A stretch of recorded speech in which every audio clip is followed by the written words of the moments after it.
Bon Dieu bénis nous, que la paix et la grâce de Dieu vous soient données dans le nom précieux de Jésus-Christ de Nazareth. Donc, nous disons un grand bonsoir et un grand bonjour. Et ça dépend de qui est et où est nous. Quel que soit côté à l'étranger comme Haïti. Les amis Internet nous saluent très fort avec l'Esprit de Dieu. Donc, c'est apôtre Jean, Abdasson Nerville et j'accueille le révérend Jean. Alors que nous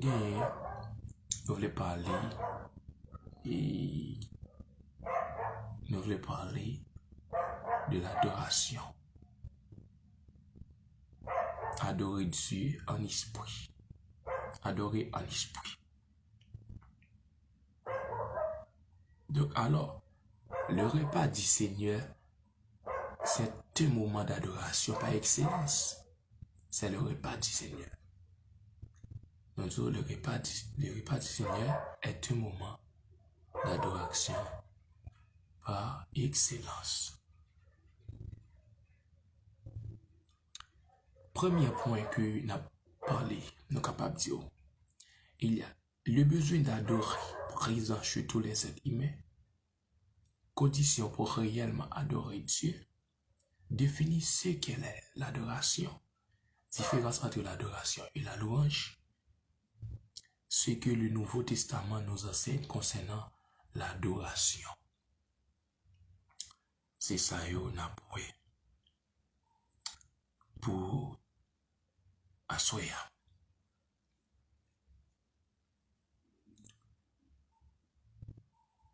Et donc, mes bien-aimés dans le Seigneur Jésus-Christ,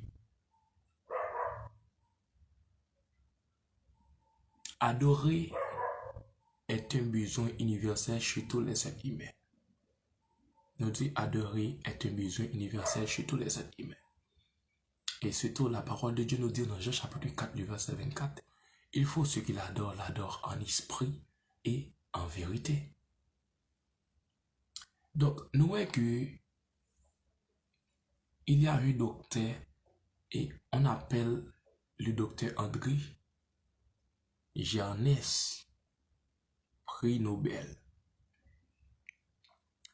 Celui-ci a découvert les cellules souches, a dit, je ne peux pas le prouver scientifiquement, mais je suis sûr que le besoin d'adorer est inscrit dans les gènes de l'être humain.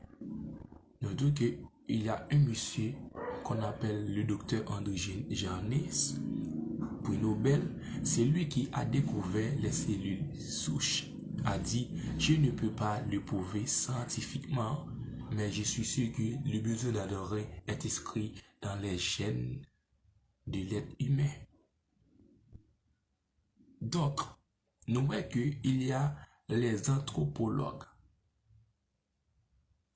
Nous disons que les anthropologues ont remarqué que les peuples de toutes les cultures adorent instinctivement quelque chose.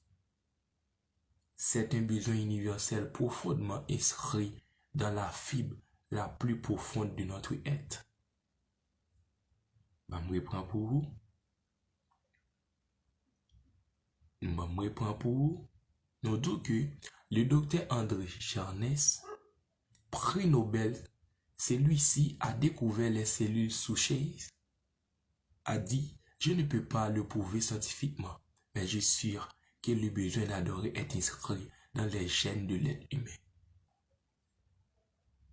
Nous disons que les anthropologues ont remarqué que les peuples de toutes les cultures adorent instinctivement quelque chose. C'est un besoin universel, profondément inscrit dans la fibre la plus profonde de notre être.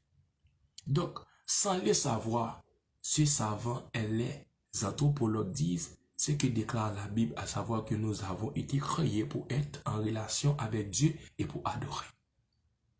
Alors, la Bible nous dit très clair que nous sommes créés pour être en relation avec Dieu et pour adorer. Alors, si nous n'adorons pas Dieu, nous trouvons toujours un substitut, la créature ou nos idées. Donc, alors, il y a la condition essentielle pour adorer Dieu. Quelles sont les conditions essentielles? On nous parle de conditions essentielles qui permettent que nous sommes capables d'adorer le Seigneur. Qui conditions essentielles nous parlons de conditions essentielles là. Il faut avoir un lien de paternité avec Dieu. Il faut avoir un lien de paternité avec Dieu, alors pour lui rendre un culte qui lui soit agréable. Il faut avoir un lien de paternité avec Dieu pour lui rendre un culte qui lui soit agréable. Alors, il faut être en communion avec Dieu pour pouvoir l'adorer. Le péché nous sépare de Dieu. Alors, l'indifférence nous éloigne de Dieu. Il faut être libre de nos fardeaux. Nos fardeaux, nos iniquités nous emprisonnent. Nos chagrins envahissent nos pensées. Nos souffrances nous amènent à douter de l'amour de Dieu, de sa puissance, nous empêchent à l'adorer. Donc, après 3 grands points. C'est par la nouvelle naissance. C'est par la nouvelle naissance que nous, en tant qu'humains, ou bien nous, en tant qu'hommes, nous, c'est enfants de Dieu. C'est par la nouvelle naissance que nous devons des enfants de Dieu à cause de l'œuvre de Jésus-Christ. C'est par la confession de nos péchés que nous retrouvons notre communion avec Dieu. Dans la confession, nous sommes au pied de la croix. Nous disons que dans la confession, nous sommes au pied de la croix. Et c'est par la foi dans l'œuvre d'intercession du Seigneur Jésus-Christ que nous pouvons être libérés de nos fardeaux, de nos inquiétudes, de nos peurs, de nos mauvaises habitudes, de notre tristesse. Alors, la Bible nous dit qu'il y a le trône de la grâce. Alors, le trône de la grâce est l'endroit où Dieu nous demande de lui confier nos fardeaux, quels qu'ils soient, afin d'être renouvelés dans sa connaissance. Le trône de la grâce. Des fois, nous parlons du trône de grâce. Et nous pouvons jamais connaître exactement qui côté trône de grâce là, Ishita. Donc, alors nous disons que le trône de la grâce est l'endroit où Dieu nous demande de lui confier nos fardeaux. Est l'endroit que Dieu nous demande de lui confier nos fardeaux, quels qu'ils soient, afin d'être renouvelés dans sa connaissance. Alors là, nous voyons qu'il se trouve exactement dans le cœur de l'homme. Des fois que n'importe dans l'évangile, ou bien lorsque nous faisons enseignement, c'est que pas en esprit, des fois, on est capable de manquer comprendre ça comme ça. Des fois, on est capable de comprendre ça comme ça. Il faut qu'on ait en esprit pour comprendre quelque chose. Donc, il dit que le trône de la grâce est l'endroit où Dieu nous demande de lui confier nos fardeaux, quels qu'ils soient, afin d'être renouvelés dans sa connaissance. Là, nous voyons que là, l'endroit que doit ça, qui c'est le cœur de l'homme. Le cœur de l'homme. Donc, le trône de la grâce est l'endroit où Dieu nous a assuré que nous pouvons lui faire confiance. Il existe toujours dans le cœur. Et cœur qui peut le faire que vous confiez au monde. C'est cœur qui peut faire Dieu confiance. C'est cœur d'abord. C'est cœur d'abord. Parce que cœur, c'est trône Dieu. Alléluia. Ou besoin offrir cœur. Alléluia. Comme un trône. La caille du Seigneur Jésus. On parle de trône de grâce. Alors le trône de grâce est l'endroit où Dieu nous a assuré que nous pouvons lui faire confiance.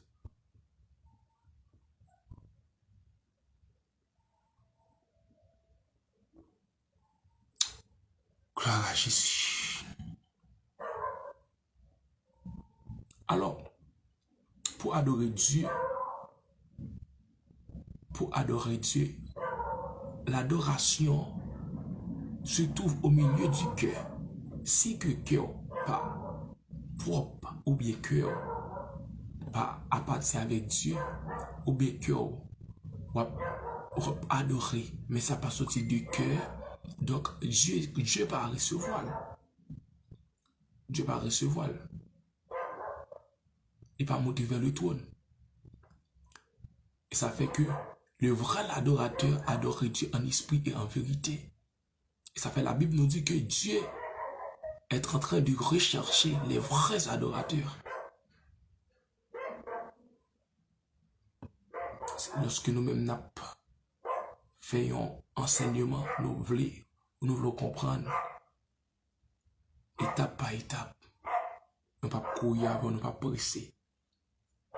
Alors, et comment se bâtir, se fortifier notre foi dans l'intercession? Comment se bâtir, se fortifier notre foi dans l'intercession? Donc, nous voyons que Jésus-Christ, pendant que Jésus-Christ vient sauter, nous voyons que Jésus-Christ a fait un sacré, Jésus-Christ a fait une intercession, il a intercessé. Nous devons comment se bâtir, se fortifier notre foi dans l'intercession du Seigneur Jésus-Christ.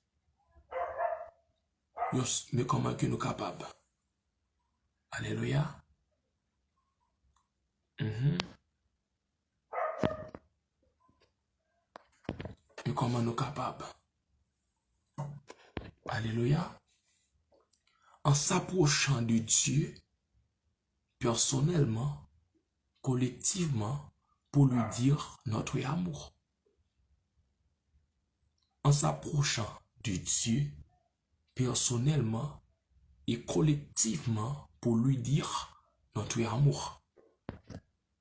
Hein? En s'approchant, personnellement, collectivement, pour lui dire notre amour. C'est pendant que vous approchez, ou même personnellement, vous besoin approcher plus près de Dieu. Et comment que vous êtes capable d'approcher plus près de Dieu?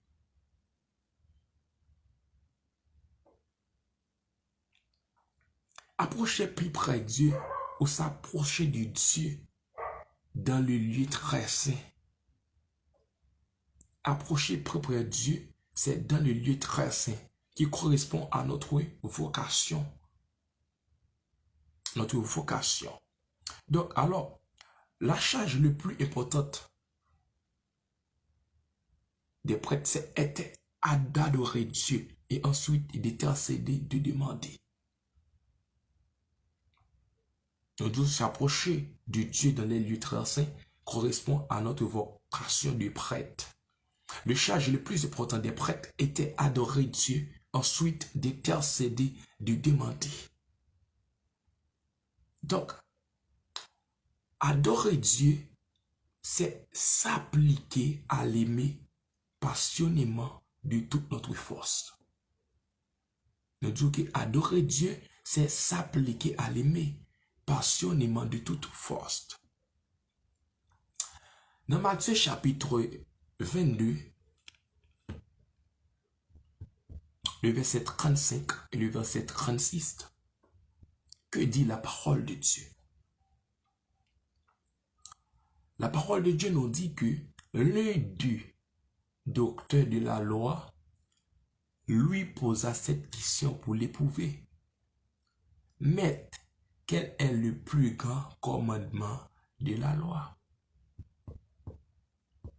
Le verset 37, Jésus lui répondit, tu aimeras le Seigneur ton Dieu de tout ton cœur, de toute ton âme et de toute ta pensée.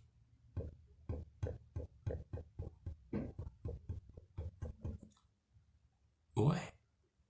Ça veut dire que c'est que où l'église va fonctionner, penser au l'autre côté, parole la parler, parole bon Dieu parler, ou bon l'autre bagaille va penser, la adoration là pas traverser même porte, même fait qui dans tête parce que l'adoration elle passe aussi de cœur. Non seulement là, il expliquait, Jésus lui répondit, tu aimeras le Seigneur ton Dieu de tout ton cœur, de toute ton âme et de toute ta pensée. Voilà. Avait dit, yon moun qui pas gen remè dans cœur, yon moun qui pas gen remè, pas capable d'adorer Dieu. Si nous parlons plus grand, yon moun qui pas gen l'amour, ou pas capable d'adorer le Seigneur.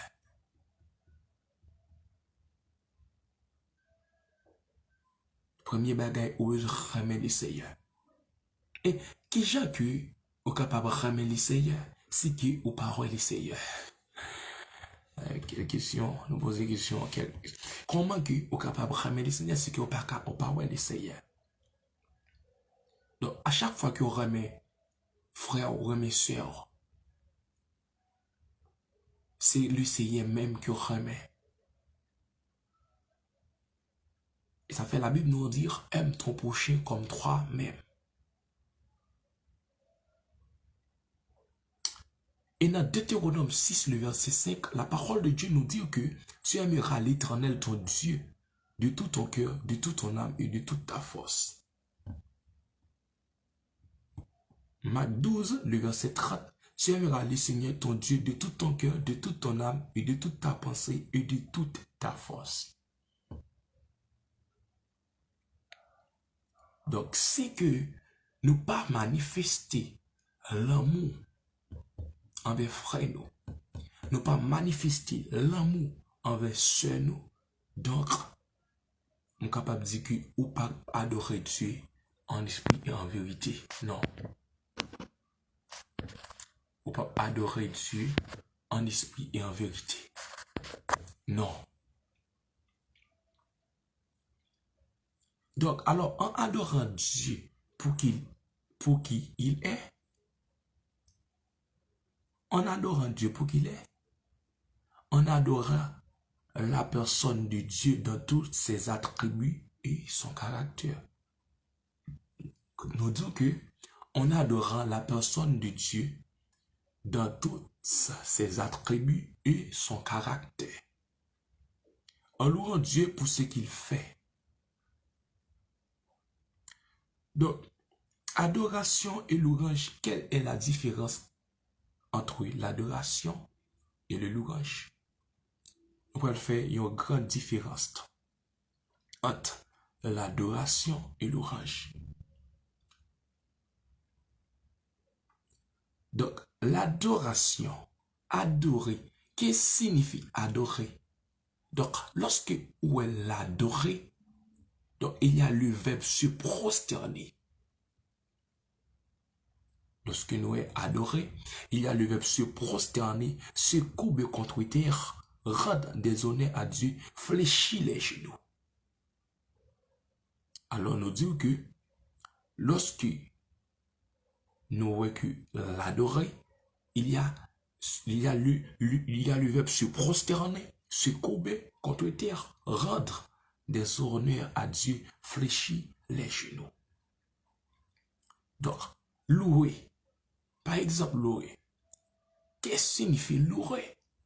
Donc, alors, louer, c'est célébrer, c'est proclamer, faire des déclarations. Ça, c'est la louange. Dans la louange, il y a célébrer, il y a proclamer, il y a faire des déclarations. Donc, mes bien-aimés dans le Seigneur Jésus-Christ, l'expression de notre amour est inconditionnelle envers Dieu le Père. L'expression de notre amour inconditionnel envers Dieu le Père s'exprime par l'adoration. Nous disons que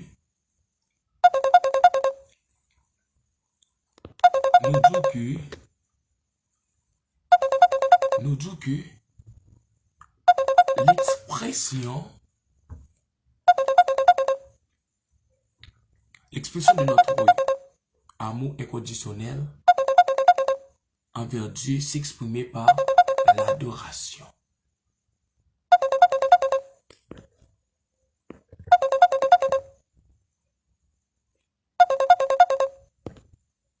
Alléluia.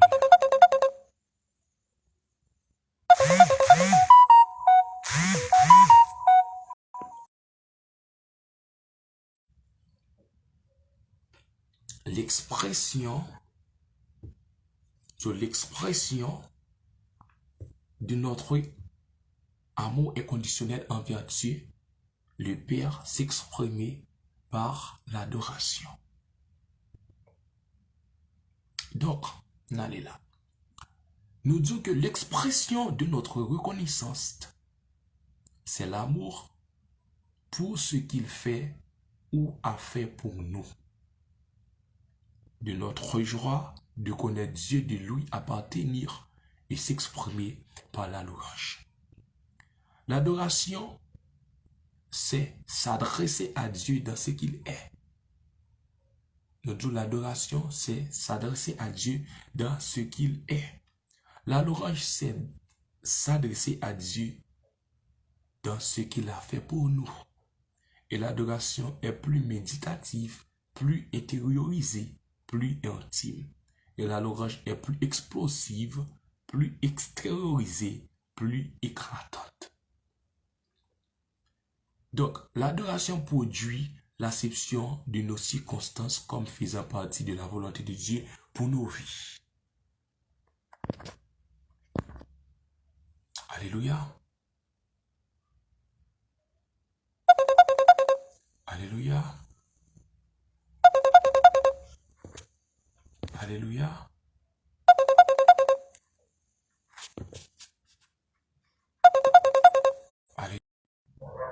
Alléluia.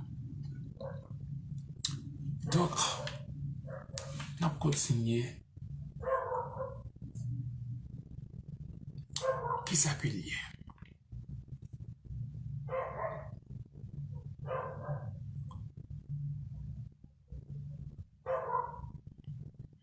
Nous voyons que l'adoration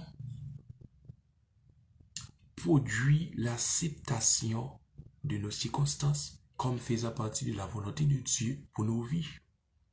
Et la confiance qu'il fait concourir toutes nos circonstances pour réaliser son plan ultime. Pour réaliser son plan ultime, nous rendre semblables à l'image de Dieu ou à l'image de son Fils. L'adoration nous place dans le plan éternel de Dieu. Donc, alors, la louange produit et exprime notre reconnaissance des remerciements pour l'action de Dieu dans nos vies. La louange nous place davantage dans la dimension terrestre de nos vies. Adorer Dieu est un acte entier désintéressé. On n'adore pas Dieu pour recevoir de lui quelque chose. Non. Ne pas adorer Dieu pour que nous recevions aucune chose. Non.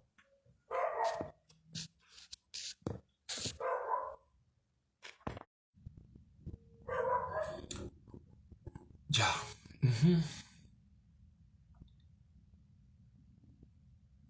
Donc, qui s'accueille? Qui s'accueille, mes bien-aimés, dans le Seigneur Jésus? Nous disons que la parole de adorer Dieu en esprit et en vérité.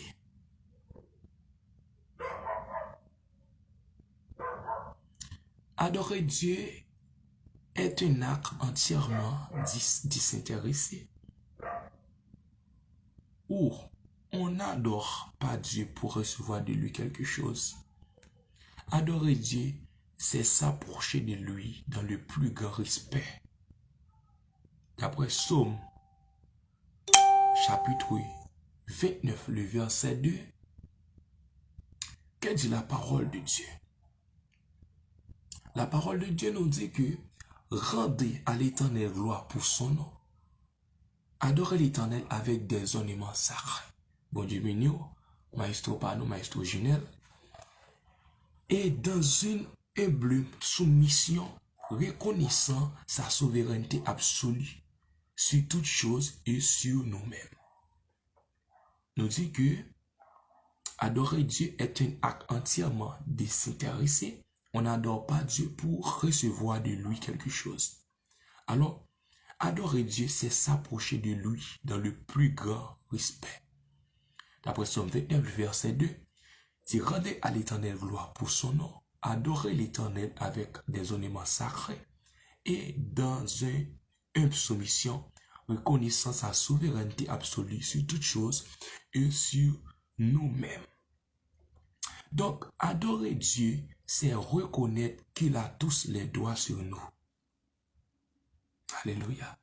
On dit que adorer Dieu, c'est reconnaître qu'il a tous les droits sur nous. Donc, en gros, nous sommes capables de dire adorer Dieu, c'est glorifier Dieu pour sa personne, c'est faire monter vers lui les sentiments de notre esprit, sentiments remplis d'admiration, d'émerveillement, devant sa grandeur, sa beauté, sa puissance. Alors, c'est la raison pour laquelle l'adoration s'exprime en se prosternant, en s'inclinant devant lui, en élevant des mains pures, reconnaissant son infinie majesté. Adorer Dieu, c'est déclarer à Dieu que nous croyons ce qu'il a révélé de lui-même. Et ça fait que la Bible allait plus loin. Donc, capable de dire l'adoration est la manière privilégiée de connaître Dieu, d'entrer dans l'intimité de Dieu. L'adoration est le résultat de la connaissance de Dieu que nous avons acquise. Il y a 3 points. C'est par l'observation de la création. L'adoration est le résultat de la connaissance de Dieu que nous avons acquise, par l'observation de la création, par la lecture de sa parole et par la révélation du Saint-Esprit. Plus nous connaissons Dieu, plus nous l'adorons. Plus nous adorons Dieu, plus nous le connaissons. C'est dans l'adoration que nous avons la relation la plus intime avec Dieu. Parce que nous sommes en communion d'esprit par le Saint-Esprit. Amen. Dans l'adoration, nos 3 esprits et l'esprit de Dieu sont intimement liés. Alléluia. Ouais. Et ça fait que je toujours dit nous ça. Et je toujours me dit ça. Je toujours me dit ça. En pile fois, il y a des gens qui ont dit que Jésus est le Fils de Dieu. Mais nous-mêmes, nous chita derrière la parole, et nous campons derrière la parole, et nous discernons la parole, que Jésus-Christ est le Dieu le Père, Jésus-Christ est le Dieu le Fils, et Jésus-Christ est le Dieu Saint-Esprit en même temps.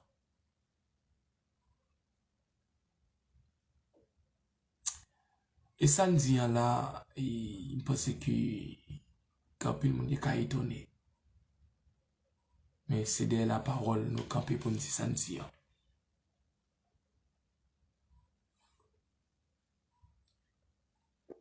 Et il y a un chant que moi et peuple a aimé chanter qui dit Jésus vive dans moi. Si Jésus c'était une personne, il n'y a pas qu'à vivre dans nous.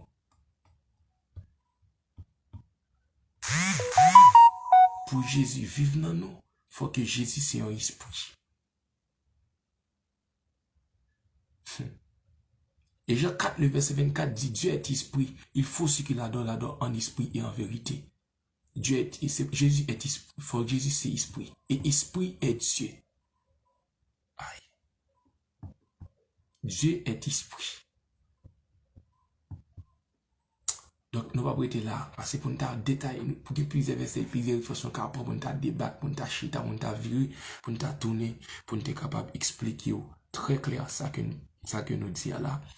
et n'a pas temps et pas la nouille, nous de l'autre côté, n'a pas temps on fait ça. Donc alors, nous disons que dans l'adoration, notre esprit et l'esprit de Dieu sont intimement liés. L'esprit nous, dans l'adoration, l'esprit nous avec l'esprit de Dieu, ils sont liés ensemble. Ça veut dire lié. Ça veut dire ils sont mariés, ils sont connectés ensemble. Alors, dans l'adoration, notre esprit et l'esprit de Dieu sont intimement liés et notre esprit est prêt à recevoir ce que Dieu veut nous révéler.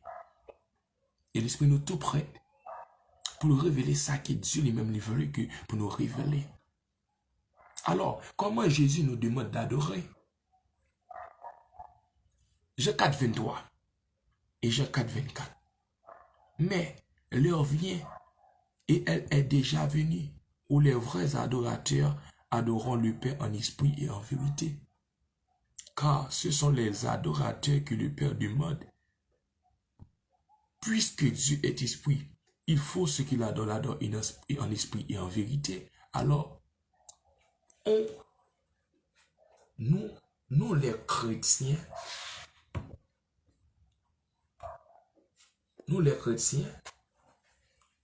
il faut que nous adorions Dieu en esprit et en vérité. Il faut que nous adorions Dieu en esprit et en vérité.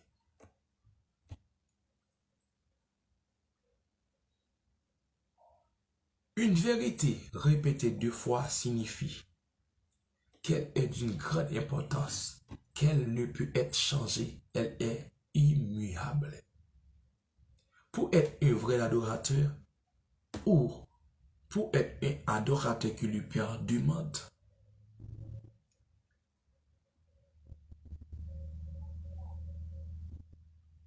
il faut, selon les paroles de Jésus, diriger notre adoration d'abord vers le Père.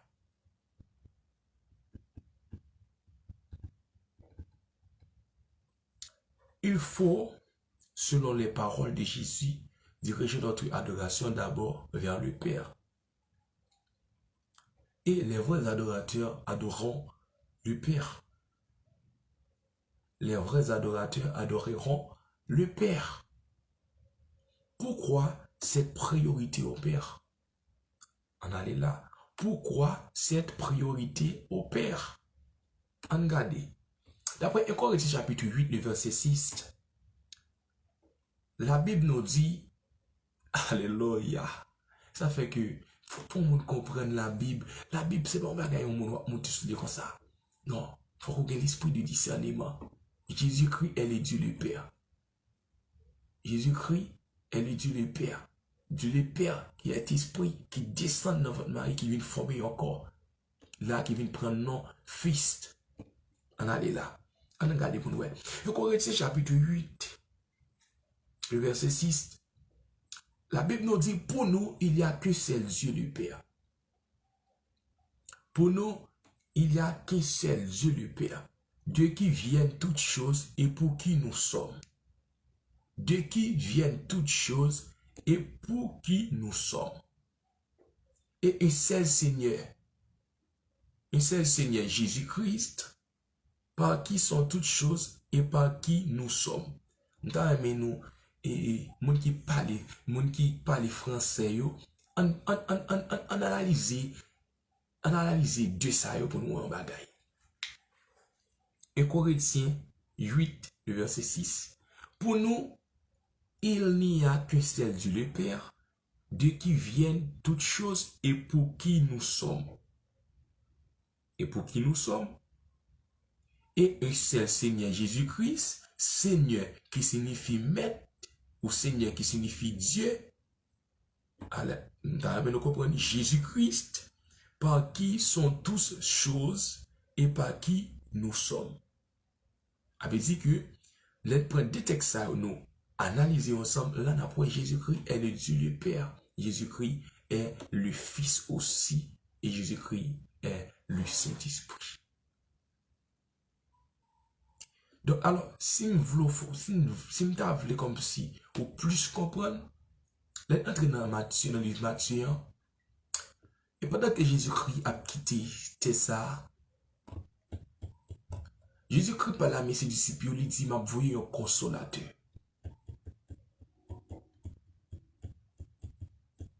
Et Jésus fait les gens sentir, et Jésus dit les gens que c'est lui-même qui peut aller.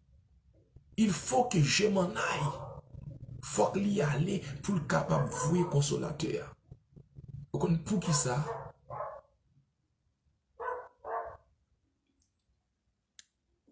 L'Esprit de Dieu descend dans votre mari. Excusez, dans fond ici, parenthèse, on s'est ouvert.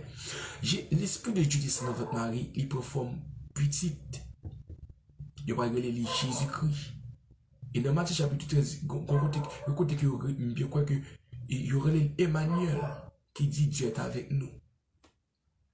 Donc, en dans Jésus-Christ, il y a les trois éléments qui c'est Dieu. Dieu qui c'est esprit. Et il y a le corps qui est le Fils. Le corps qui est le Fils, qui c'est le Fils, et nous gagnons exactement le Saint-Esprit qui est le sang de Christ. Alléluia. Nous disons que l'Esprit donne naissance avec le corps en tant que le Fils de Dieu. Le Père qui est l'Esprit donne naissance avec le corps.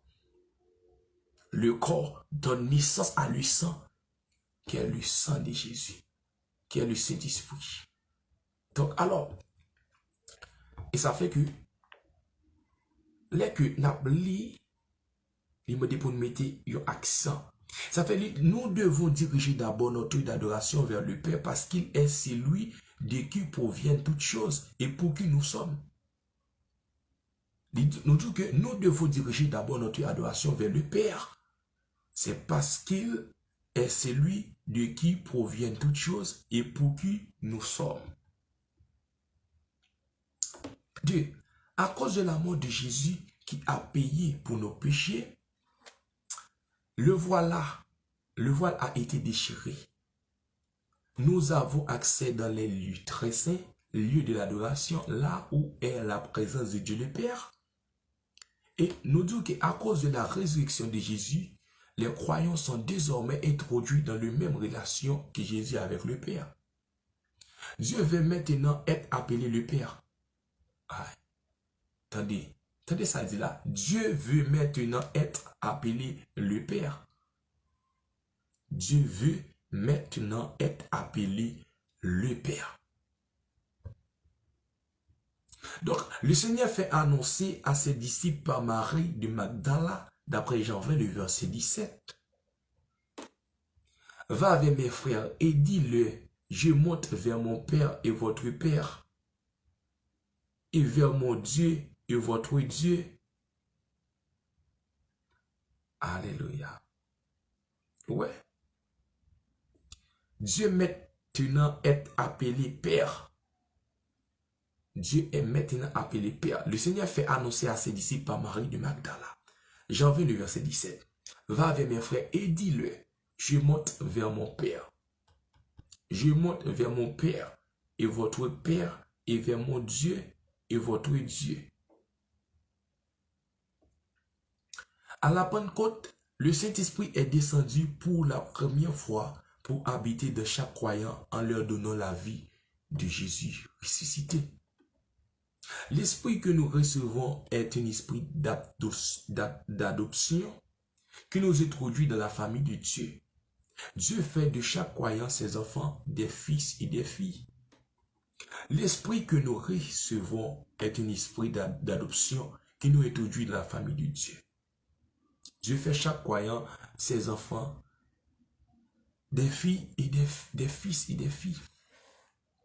L'esprit d'adoption nous fait crier Abba Père. Romains 8,15.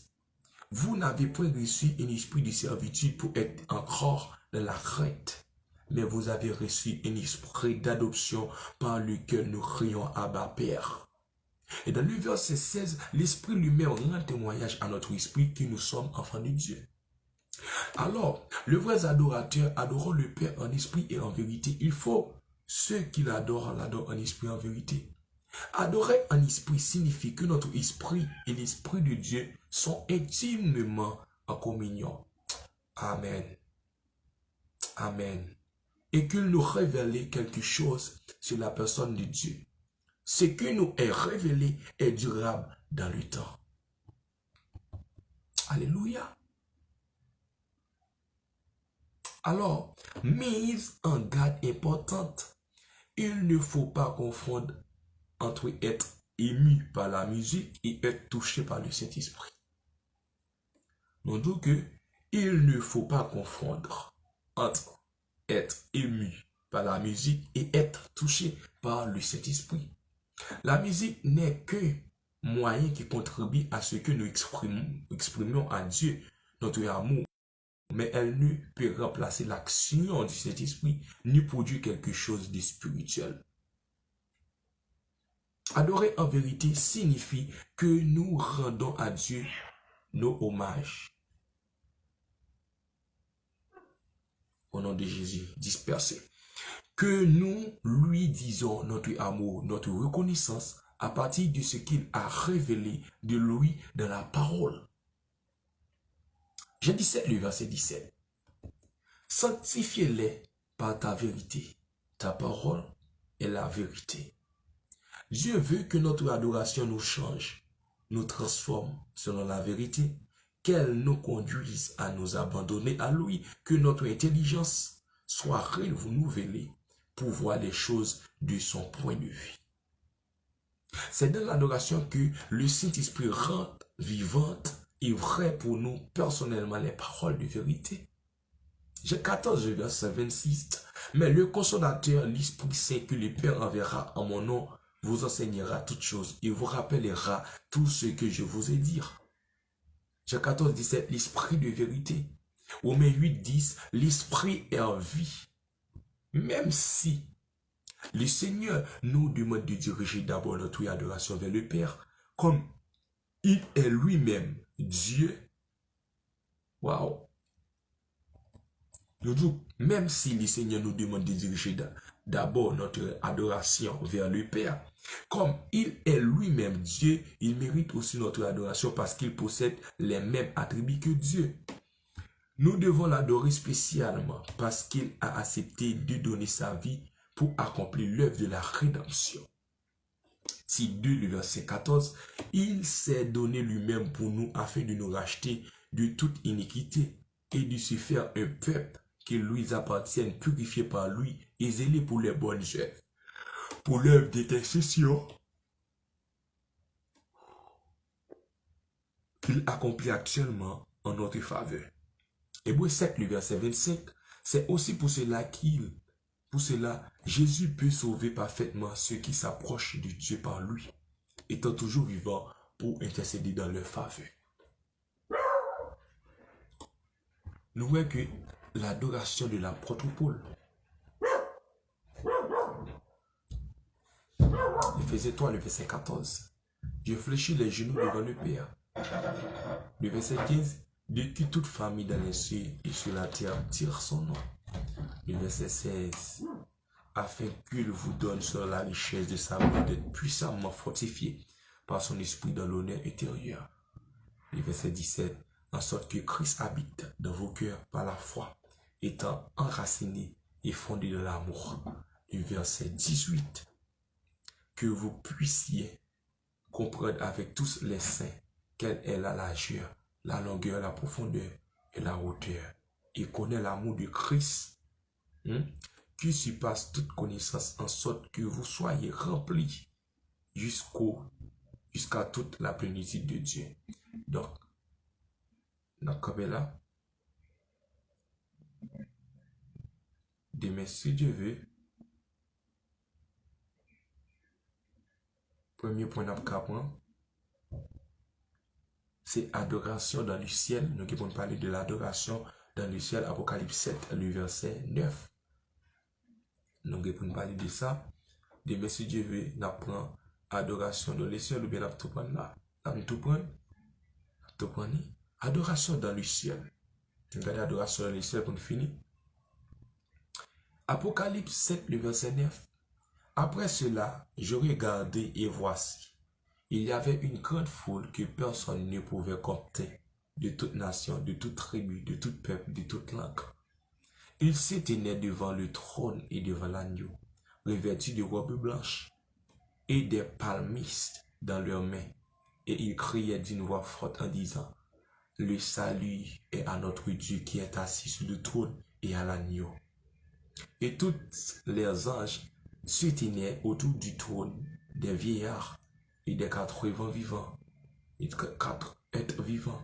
Ils se prosternaient sur leur face devant le trône et ils adorent Dieu en disant Amen. La louange, la gloire, la sagesse, l'action de grâce, l'honneur, la puissance et la force soit à notre Dieu au siècle des siècles. Amen. 2 Corinthiens 1er 3.